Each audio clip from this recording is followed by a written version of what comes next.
There's many masterminds going on there, whether it's at a freaking bar, on a freaking yacht. How much do you think you spent in your lifetime on masterminds? Bro, easily over 100K, probably close to like 200K.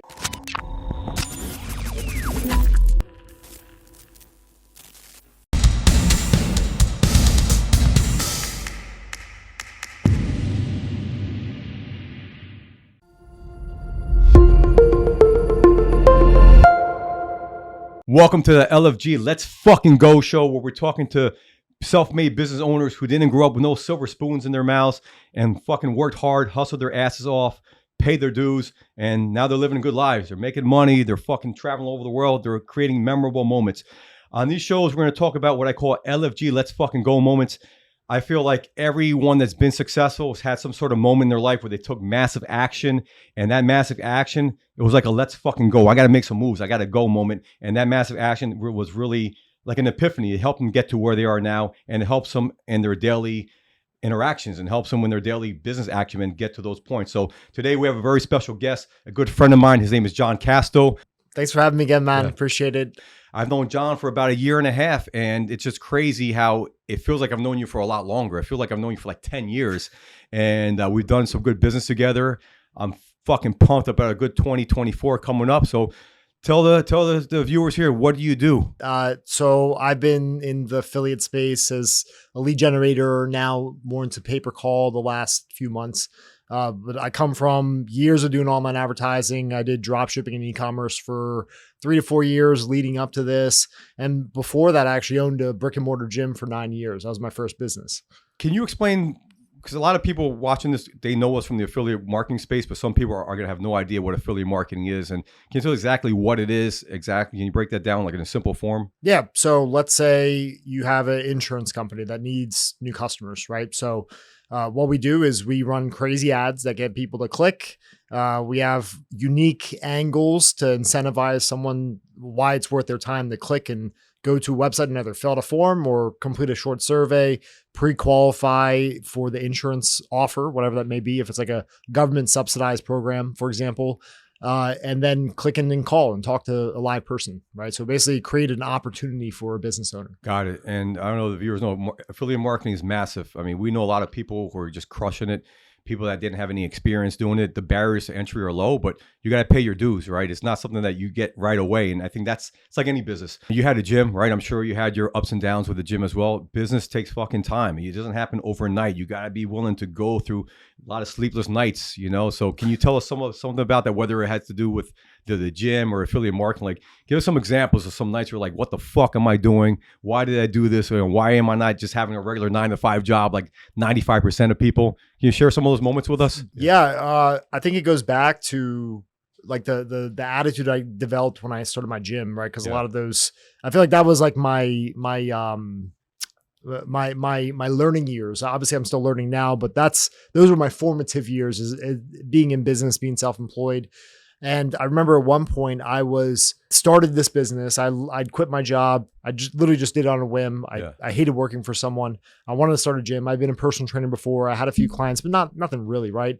And I was doing all sorts of marketing. I was doing all the crazy stuff where like you would buy the ground signs and you stick them in on the street corner. Wow. And then you get like, sometimes the county's calling you like, hey, we're going to fine you if you don't come and pick up these damn signs, you know? So I was just pretty much scrambling, hustling, learning business, learning marketing, learning sales. While also I was just a personal trainer. That's all it was at that point.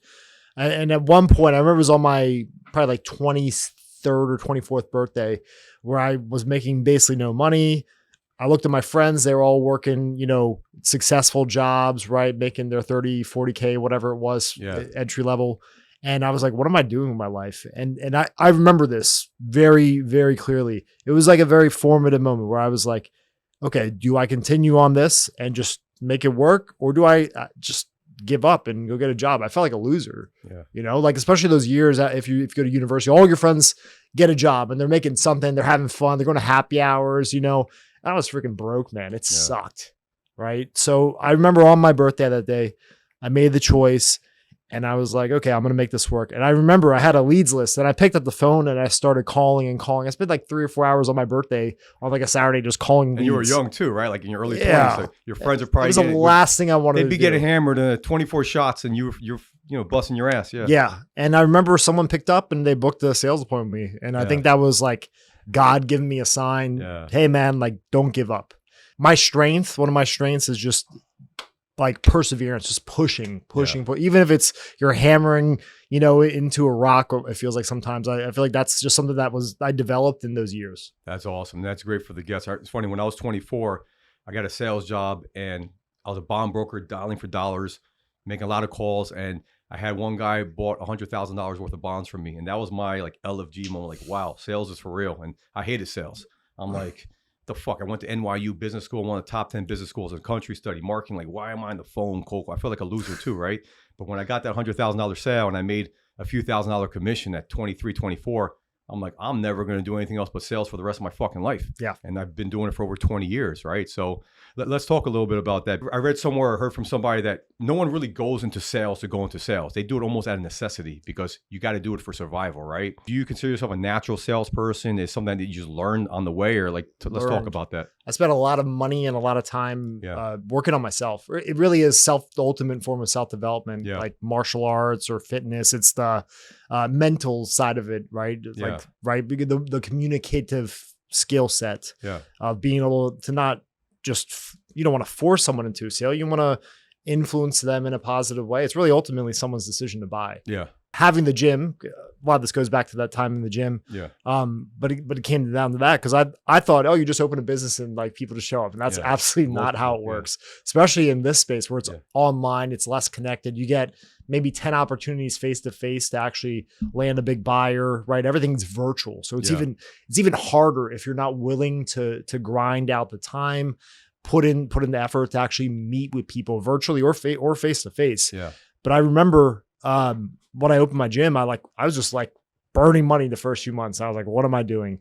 And I went down a path very deep for years of just learning sales, like how to sell effectively. What's a good offer? I learned from Alex Ramosi. So everyone listening probably knows Alex Ramosi. Yeah. He's blown up over the last 3 years with his, like an investment fund or a hedge fund. Yeah, acquisition.com, right?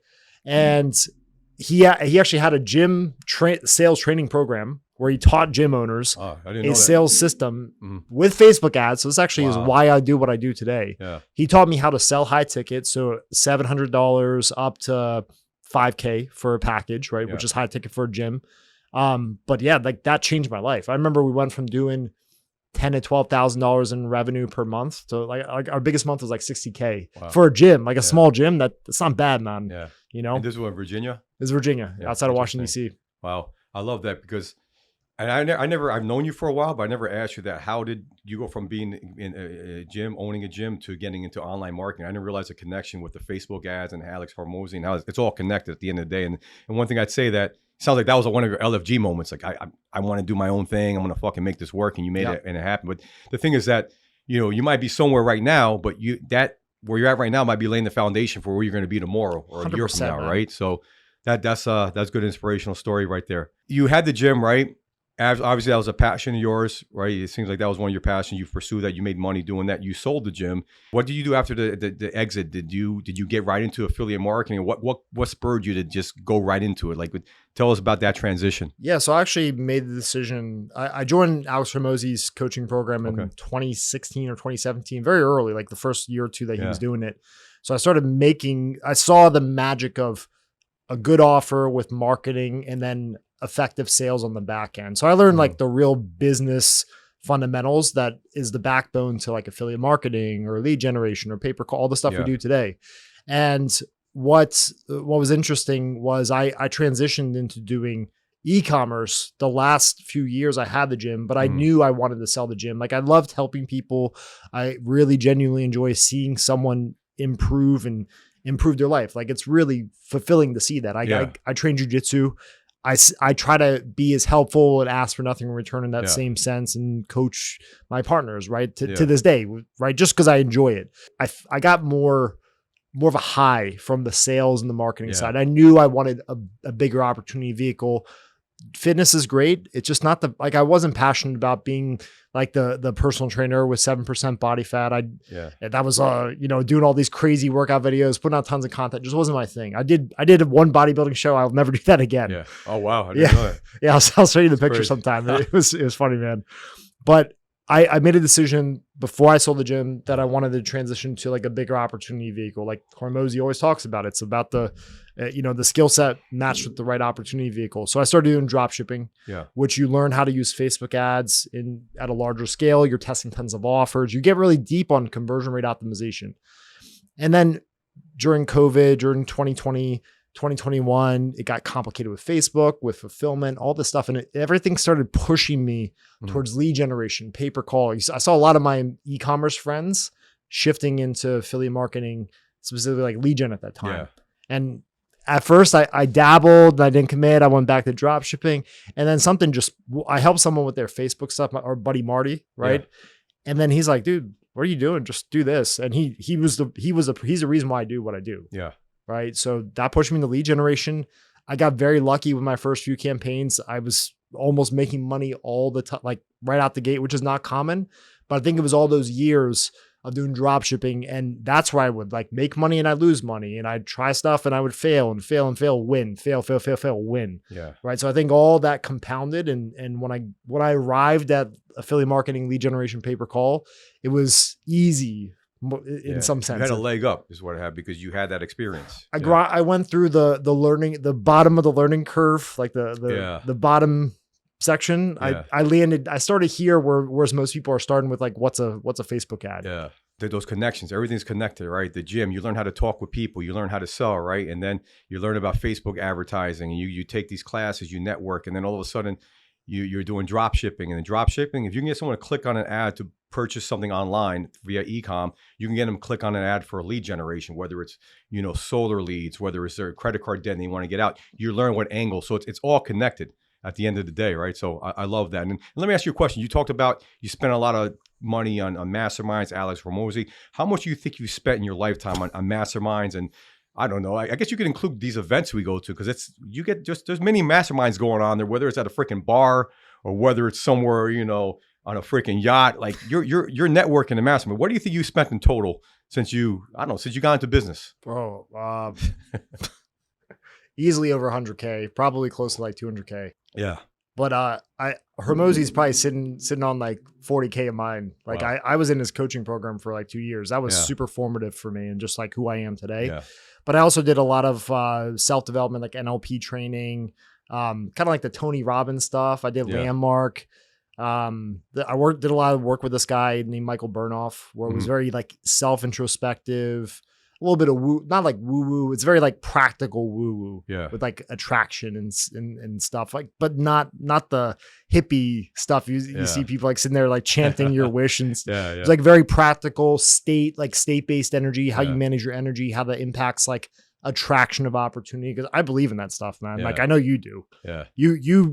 I've seen you attract opportunities in front of my eyes, like at events and stuff. Yeah. And it's the same principles. It's like your energy, your inner state, all that also has a big impact on your ability to sell, your ability to influence, your ability to communicate.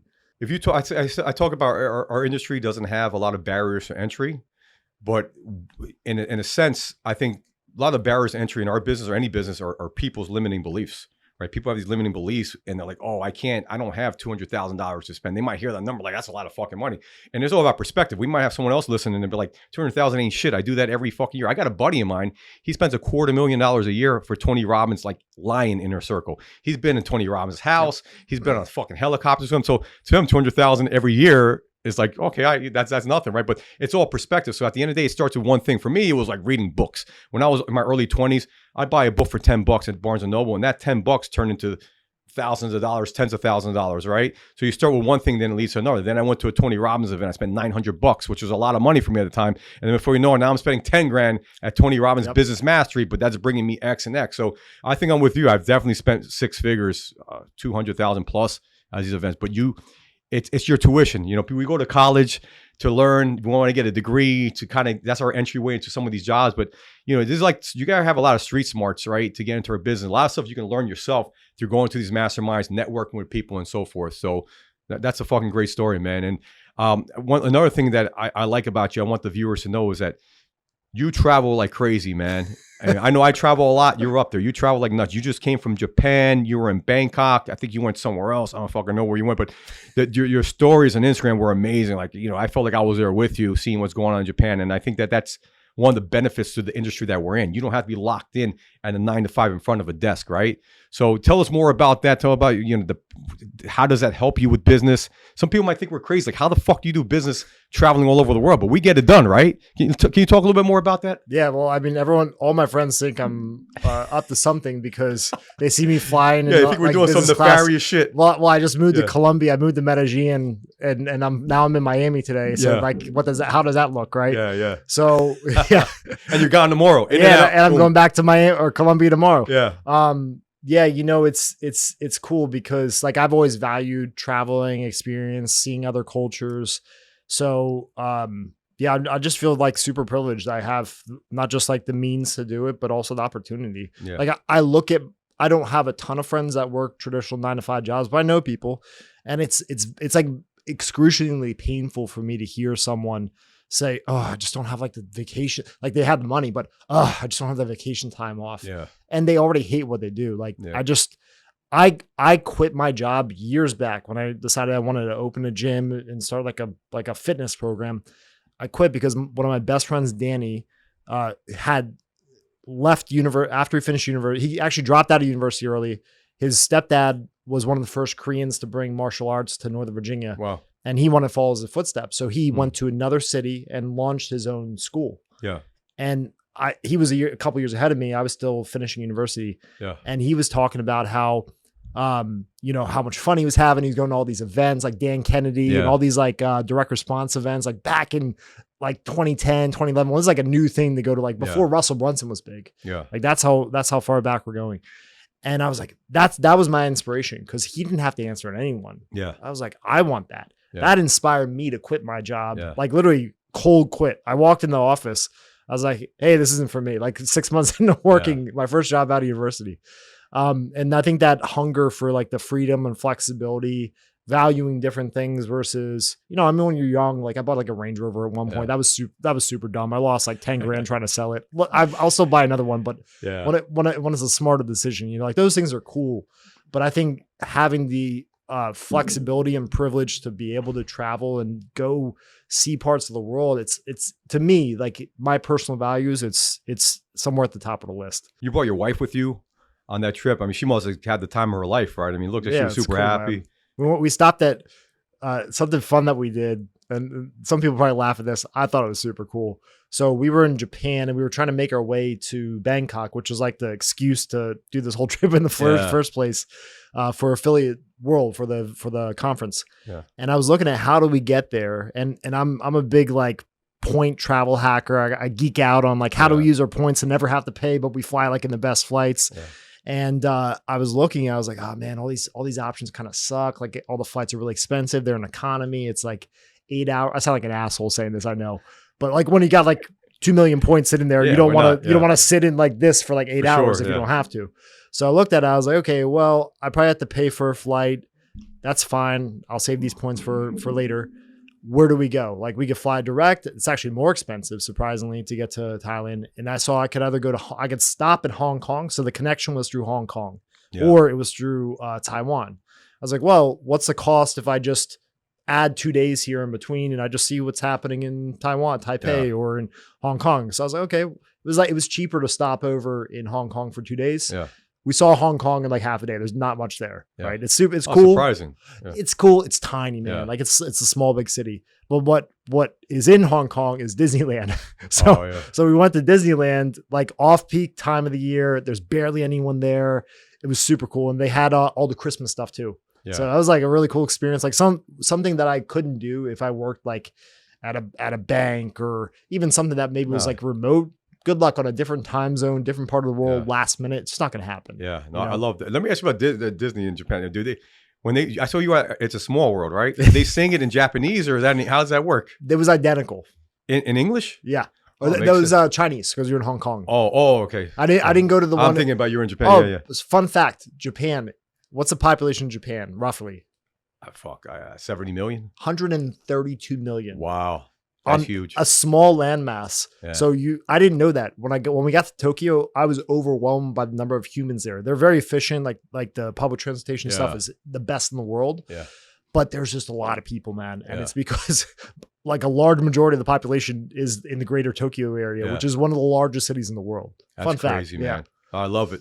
So we talk about travel a lot. I mean, I tell you what, when I travel, I go to these events, I feel like I come back a different person. I grow as a person, right? And I think that's one of the beautiful things about our industry and why a lot of people who are listening, maybe you haven't gotten to doing your own business, but you do have that flexibility, especially in the world that we're in with internet marketing and lead generation and all of that, right? Plus, you get to have fun. I mean, you've been with me. I go fucking hard, man. I mean, conference might start at 8 a.m. I'm there shortly after. I'm going out. You're coming straight from the club sometimes. Yeah, 4 or 5 or more. I sleep 1 or 2 hours and I go do it. You have an online coaching program, right? Where you teach people affiliate marketing. Have you done that in the past? I think you're about to relaunch it. Yeah. Tell people about that and the benefit is given to a lot of the people in your group. We built a course that specifically teaches normally some we can help beginners, but generally it's like people that have been doing e-commerce or some form of media buying, how to specifically do pay per lead with posted leads where you capture all the data yourself. You're not sending it to like an offer owned site or someone else's landing page. It's all your data. And you basically begin to find ways to monetize it, right? Yeah. You create first party data, which with all these rulings in accord with the government, it's becoming probably more and more important that you know how to at least capture your own data and then monetize it. Yeah. So because caps can be limited, meaning the ability to actually sell your data and monetize your leads, it can ebb and flow because there's not a ton of buyers for these types of leads, right? Mm-hmm. A lot of times the end buyer, the insurance company wants you to send traffic to their website, so you don't actually get the data. But for this specific type of lead where it's yours and then you sell it to the buyer, it's not always cap, right? Meaning like budget. Yeah. There is, depending on the time of year, we typically sell to like attorneys. We do what's called mass tort, like class action lawsuit. Yeah. So I don't just leave it as like an open running course, but we do open up a couple spots every 1 to 2 months, depending on just where budgets are. Cause I don't want to give up all my budget and then just pass it to all the students. Yeah, right. For sure. So we will be opening it up again. I don't have a date yet, but probably in the next like month or two. Yeah. I met one of your students that I ran a very good solar campaign for several months, maybe 6-7 months. We had a very good run. And I think my company was spending about $150,000 a month with him at our peak. And that was just through us. So he must've been doing $500,000 plus a month. But I don't know if that's the best story of one of your students, but what's the best story in terms of what you've seen them do in terms of ad spend on a daily, monthly basis? You know, in our first group that we ran in February of 2023, 2 out of 8 of the guys really stood out from the pack. And there's 25%. Still, that's good. Yeah, they're still. I mean, some of the guys did pretty well too, but these 2 specifically, they took exactly what I taught them, and they've been building it and scaling it over time. Yeah. Actually, one of the networks that I was telling you about on the way here that I didn't even know about at that time, they found them, they started running with them, and they actually that network just reached out to me and said, "Hey, these 2 guys you trained." They've been awesome. Like we want to do more business with you. Yeah. And this is why I say like, we'll be opening up more spots for enrollment soon because these guys supposedly have somewhat of an unlimited budget so they can handle more volume, which I'm super excited about. What do you think it was about those 2 guys that made them different? Like they're the commonality between them as opposed to the other 8 guys. And the one thing I would say, first of all, they spent money on this program. They took time. Time is money too, obviously. Right. So that to me is like, hey, those 8 people, hats off to them for at least attempting to do this and spending time and money on this, right? So that's one thing. They had the desire, which is a key thing, right? It's like a let's fucking go moment. Let's figure this out, right? So what else do you think separated them? Why are they doing so much better than everybody else? One part is their background. So both of them had experience with dropshipping, e-commerce, and then also some form of affiliate marketing. Yeah. So they did have some past experience, although it's not necessarily a requirement, right? Yeah. I remember, so I was doing weekly coaching calls. They were on the calls every single week. I think it's not like a guarantee, but like I remember one of the guys was living in Thailand at the time. He still showed up on a US time zone. Wow. Like kind of like a weird hour just to be on the call. So really, I think it's just like anything in life. It's like, why does a person lose weight at the gym? It's because they're consistent. They hold themselves accountable and they just do what you're supposed to do, right? Yeah. More or less, right? And the timing was really good. At that time, mass tort which Yeah. I was pushing them to, the budgets were really big. Yeah. So it was like timing plus they did everything right. That's so huge. Consistency, right? It's really what consistency wins the race. Anything in life, man. Anything in life. Doesn't matter. You're freaking doing affiliate marketing. You know, you're working a 9 to 5. If you're more consistent than your people working with you, you're going to get that raise quicker. You're going to get that promotion. You're going to get that bump, right? And that experience you earn while you learn is going to help you start your own business if you want to, right? So that's very something people don't talk about enough. I think is that consistency aspect. And especially in this industry where it's very inconsistent naturally. Yeah. Right. Even the stable things like insurance, it's very it can be seasonal to an extent, right? Medicare, for Obamacare, Affordable Care Act. Yeah. We're talking about like tax, right? Yeah. Like processing tax returns, like all that has like a seasonal peak. So everything ebbs and flows. It's just if you're consistent through the nuances and the ups and downs of the offers, that's the hardest part, because a lot of times you'll like latch on the one and you'll ride it to the top and you'll come crashing down as an affiliate. You'll come crashing down with the campaign, kind of lost, not knowing where to go next. So I know we talked about a couple of LFG moments. Do you have any other LFG moments you want to share with the team, or whether it's with business, life, or whatever, like anything particular that happened recently in the past year?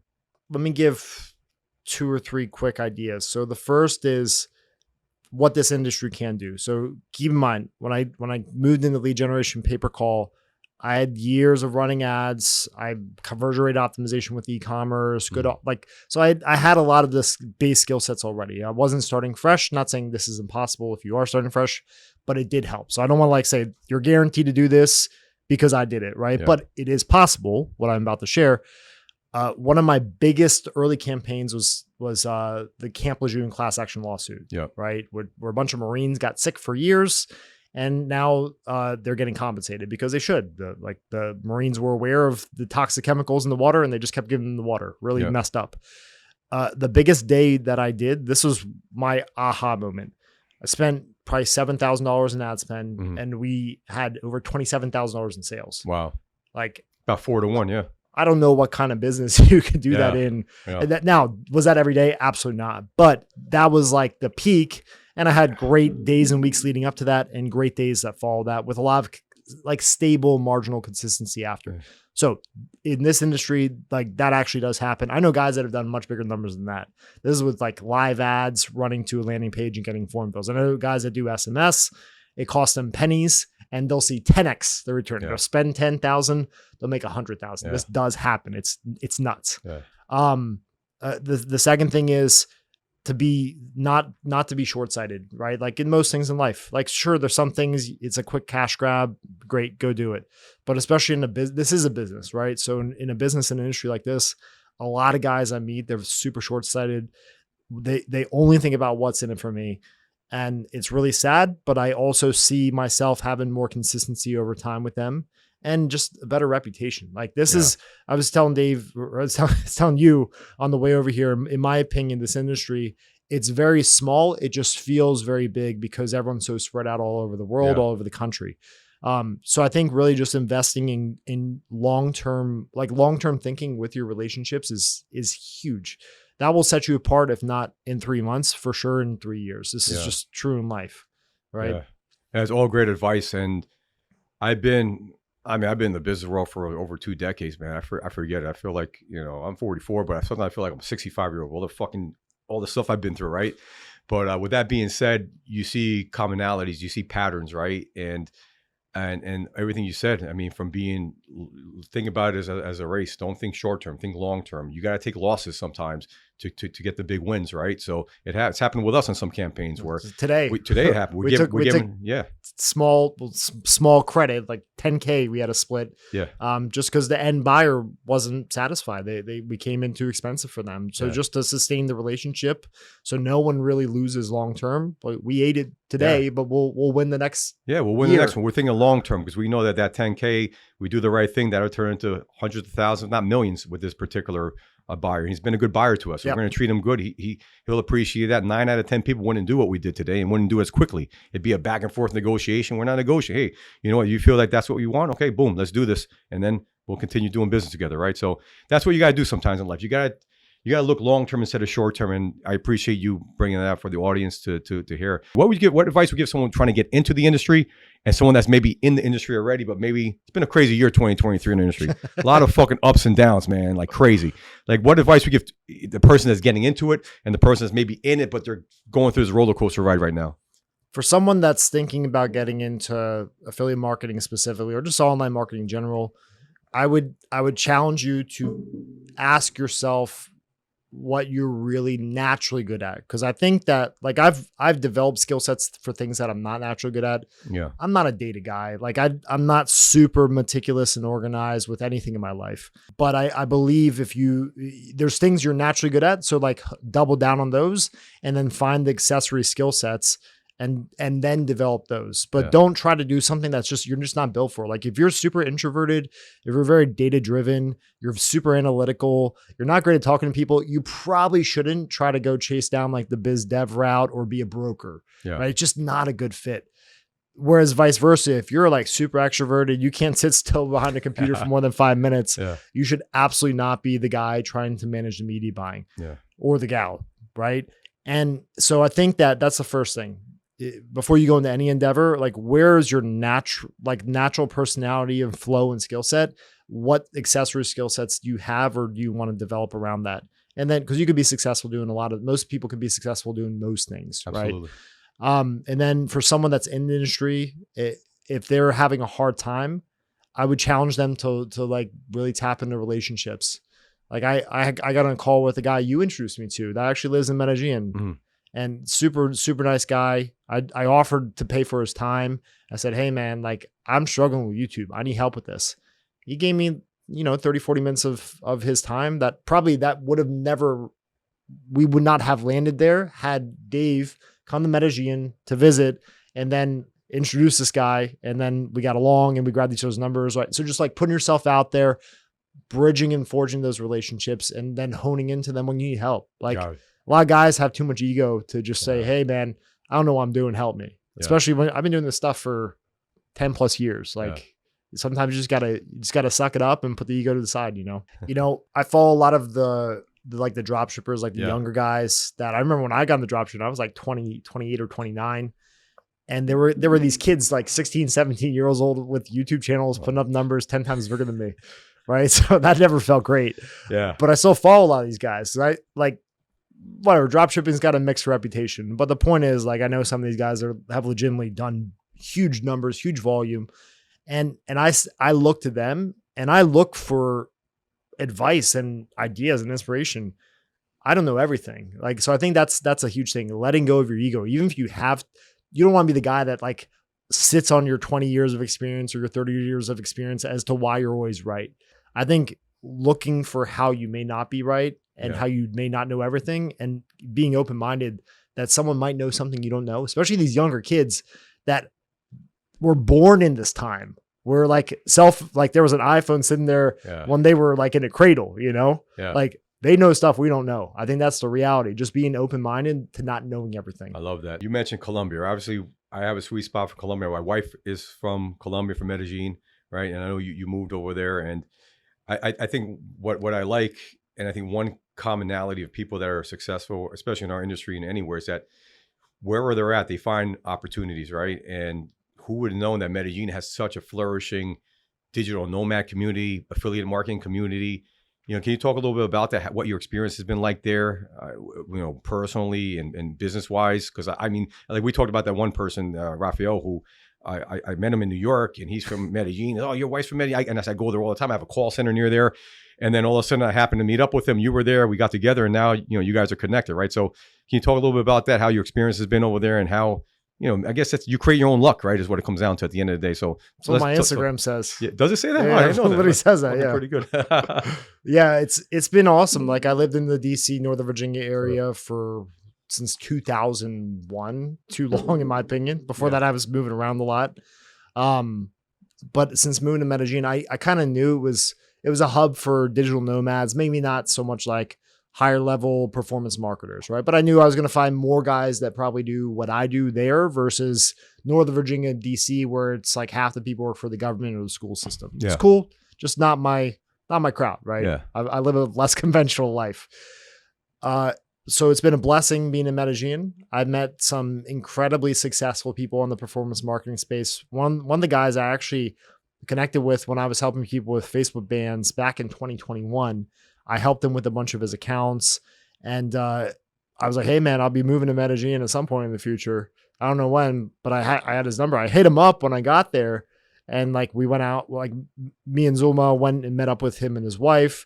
We had dinner at their place. I had lunch with him a few times. I've connected him with some other people. This guy runs one of the largest agencies I know. They do massive numbers.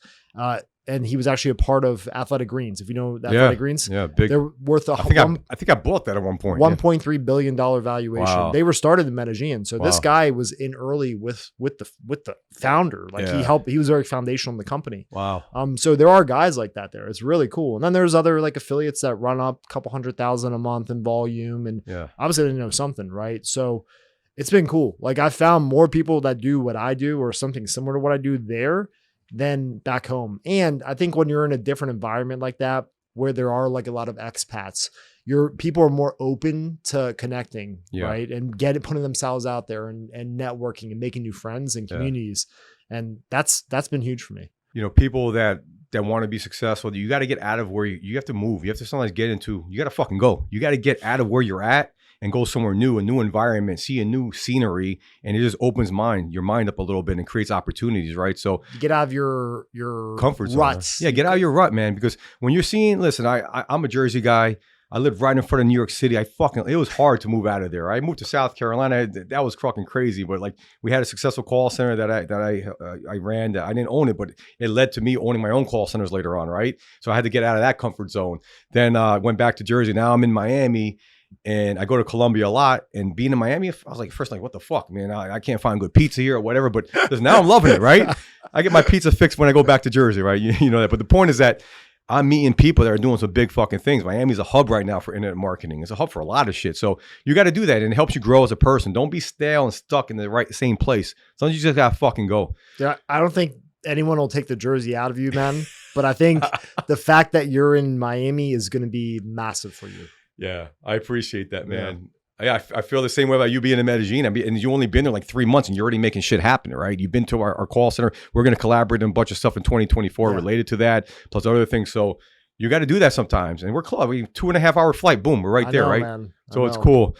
All right, well, listen, I appreciate your time. The last thing I want to say, John, I mean, you've been a very big influence. I know it's been a short amount of time. I feel like I've known you for a long time. You're not just like a business associate. You're a really good friend of mine. You actually helped motivate me to start this podcast because I was talking earlier. We went to a Pelicon in Tampa. It was an event, an affiliate event that Carter York and Romano Muniz started. And what a bunch of killers at this show, right? It was phenomenal. I got a little over exuberant. I drank a little bit too much. You had a camera crew there. They were filming me saying all sorts of crazy shit. And it was a hit within our community, right? Dude. And then you were like, yeah, you should start your own. You need to fucking have someone follow you. You should start your own podcast. And you're fucking right. And boom, here we are, man. So, I appreciate you being a good inspiration. Not only that, you're just somebody that you're consistent. You talk about consistency. You're consistent in the way you operate. You operate on really high morals, high values. You would never fuck anyone over, and that goes a long way in our industry, right? And you're a great teacher, and that's why I think that community that you created has been so successful. That's why you got a couple killers out of there that are putting up big numbers. So I think that's gonna be great when you get the community started again. I think everyone here definitely hits you up on that. Take advantage of it because it's something that creates great value. Appreciate you, man. You've been a great person to just be around, spend time with, do business with. Like I got to know your family too. It's super cool, man. This is a challenging industry to find like good-hearted, trustworthy people that care more than just about being at the club till like 6 a.m. and then doing illegal activities after. You're the guy that stays at the club till 6 a.m. and then wakes up and gets to work the next day. Yeah. Big difference in personality. Right? I appreciate that. Thank you. Yeah, we know our industry is fucking. I mean, you got a lot of degenerates. You got a lot of straight edge people. Degenerates is the key word. But there are mostly degenerates. But hey, they're good people. At the end of the day, they get shit done. So, with that being said, great having you show. For the audience, though, how can they contact you? Where can they reach you?